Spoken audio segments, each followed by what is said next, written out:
Didik TV KPM. Terima kasih Luqman, dan seterusnya pada hari ini insya-Allah kita akan teruskan lagi dengan yang ketiga, golongan pemimpin dan tanggungjawab mereka seperti mana yang disebutkan, dinyatakan dalam petikan hadis sebentar tadi. Jadi untuk kali ini, okey, Luqman, Ya. pernah nampak dua wajah ni? Pernah Ustazah? Okey. Agak-agak siapakah dua ni? Siapa ya? Ingat-ingat lupalah Ustazah. Ingat-ingat lupa kan? Dia ada serban di Betul. kepalanya. Okey. Wajahnya yang cukup kacak. Betul. Tetapi tegas. Ya? Betul. Jadi siapakah mereka? Jadi murid-murid di rumah dan di talian, dapatkah cuba meneka siapakah pemimpin ini? Jadi sebenarnya kedua-dua ini merupakan pemimpin iaitu yang kita kenali dengan Sultan Muhammad Al-Fatih. Okey, dan seorang lagi adalah Sultan Osman Ertugrul. Rasa-rasa kedua-dua ni kenal ke tidak? Okey, Luqman. Ya. Siapa Sultan Muhammad Al-Fatih? Iaitu seorang pemimpin yang telah berjaya menawan kota Konstantinopel. Betul ke Ustazah? Alhamdulillah. Betul, tepat. Alhamdulillah. 10 bintang untuk Terima Luqman. kasih Ustazah. Okey, jadi sebenarnya siapakah dua ini? Dua-dua ini adalah orang ataupun tokoh kepimpinan Islam yang bertanggungjawab dengan tertubuhnya kerajaan Turki Uthmaniyah. Betul. Okey, dan Sultan Osman Ertugrul merupakan pengasas kepada kerajaan Turki Uthmaniyah, salah satu daripada kerajaan Islam yang cukup panjang pemerintahannya. Alhamdulillah. Dan seterusnya untuk hari ini, sebenarnya daripada hadis yang telah dibacakan tadi oleh murid-murid, terdapat 5 golongan yang disebut dalam hadis, iaitu yang pertama adalah pemimpin, yang kedua suami, yang ketiga isteri, al-mar'atu, yang keempat al-khadimu, iaitu pekerja dan anak. Jadi kelima-lima golongan ini memainkan peranan yang cukup penting dalam menjalankan amanah yang telah digalas oleh mereka. Antara tanggungjawab yang perlu untuk mereka langsaikan, lunaskan adalah iaitu pemimpin hendaklah berlaku adil. Ya. Dan yang kedua, menegakkan syiar Islam, dan yang ketiga bertoleransi, bercakap mengenai adil dan toleransi. Teringat ustazah kepada kisah Saidina Umar Al-Khattab. Umar Al-Khattab mengatakan, aku adalah insan yang terakhir berasa kenyang selepas rakyatku kenyang. Dan akulah juga insan yang terakhir merasa lapar setelah rakyatku merasa lapar. Ini menunjukkan betapa sikap toleransi, sikap keprihatinan dan adil yang cukup tinggi dalam diri Saidina Umar Al-Khattab dalam menjaga kebajikan rakyatnya. Jadi seterusnya kita ada suami, golongan kedua suami. Apakah peranan dan tanggungjawab suami? Yang pertama sudah tentu dan sudah pastilah, iaitu memberikan nafkah secara didikan dan memberikan didikan agama serta perlindungan keselamatan kepada isteri dan keluarga dan anak-anak. Dan seterusnya dia timbal balik, iaitu apakah pula peranan dan tanggungjawab isteri?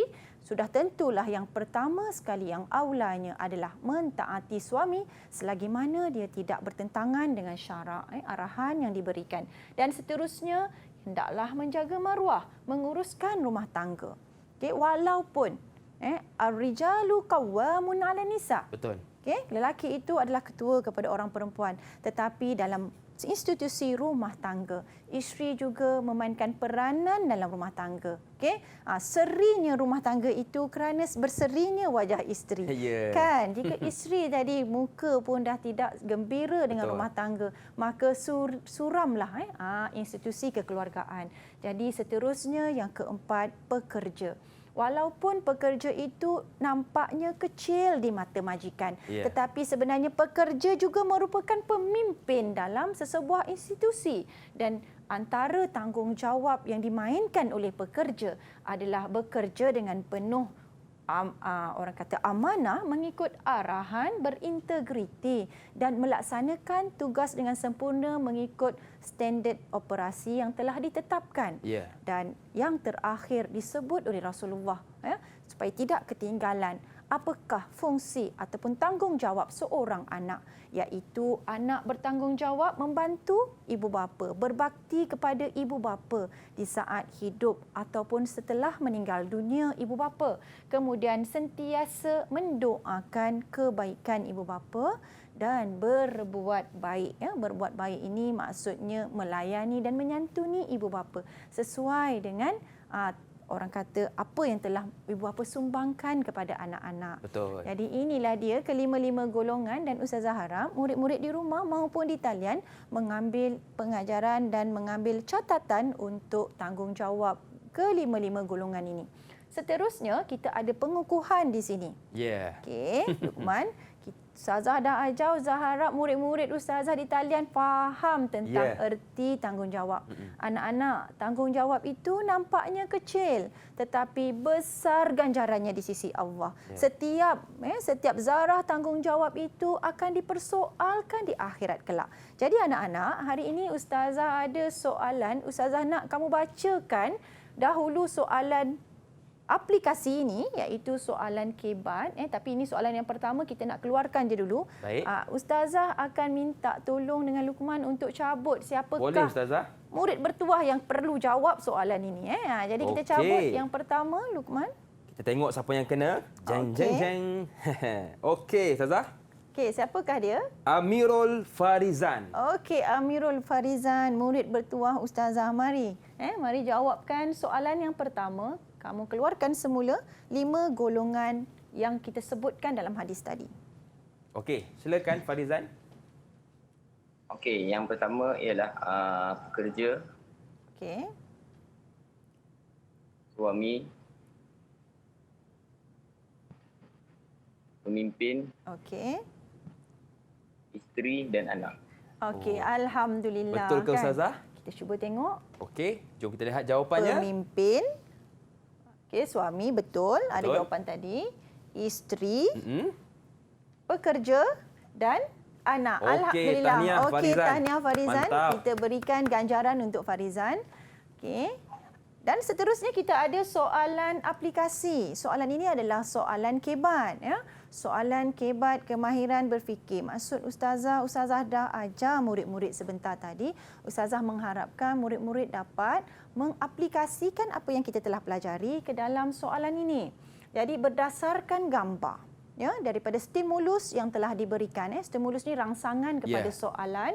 Okey, gambar, berdasarkan gambar, huraikan tanggungjawab bersama pasangan suami dan isteri. Tadi kita belajar tanggungjawab suami, tanggungjawab isteri. Betul. Tapi bagaimana pula jika kita rangkumkan keduanya? Jadi bagaimanakah huraikan tanggungjawab suami dan isteri ini dalam rumah tangga berdasarkan gambar yang Ustazah berikan.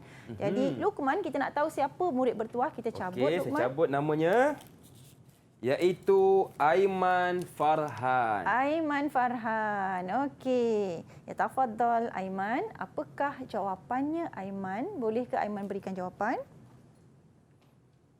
Suami dan isteri bertanggungjawab memberikan pendidikan agama dan akhlak yang baik kepada anak-anak. Okey, alhamdulillah. Cara jawab macam dah kahwin tu. Kan?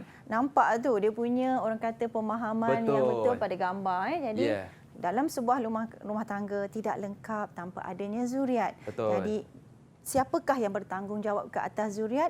Ia adalah tanggungjawab bersama. Dan Aiman telah dapat jawab dengan tepat. Tahniah, Kita bagi ganjaran untuk Aiman. Okey. Okey, dan kita sambil itu kita tengok soalan seterusnya. Okey, jadi soalan ini kalau kita lihat berdasarkan gambar. Gambar yang Ustazah berikan adalah gambar. Okey, kamu nampak agak-agak apa tu, Luqman? Gambar apa tu, Luqman? Seorang lelaki di kawasan kubur.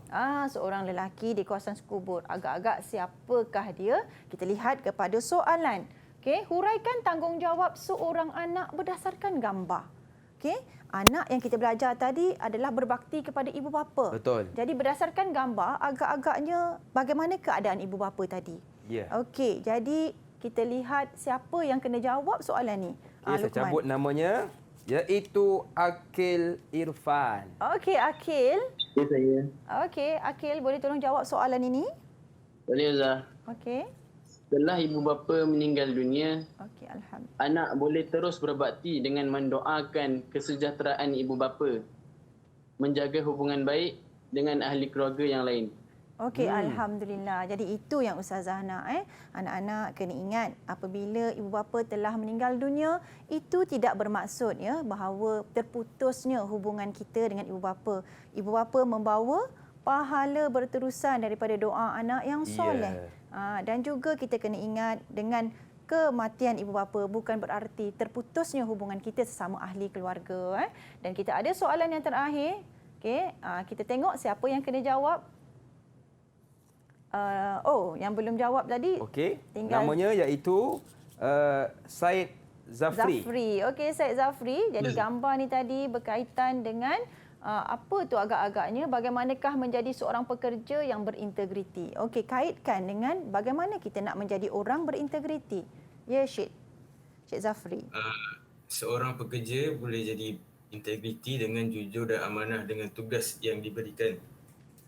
Melakukan tugas dengan penuh bersungguh-sungguh seperti mana yang diarahkan mengikut SOP yang ditetapkan. Okey, alhamdulillah. Betul ke Ustazah? Betul, tepat. Kita bagi ganjaran. Okey, Tahniah kepada Syed tahniah Zafri. kepada Zafri atas jawapan yang betul. Dan sekarang Ustazah, macam biasa, kita nak berehat seketika. Boleh Okey. Jangan ke Afwan. mana-mana. Didik TV KPM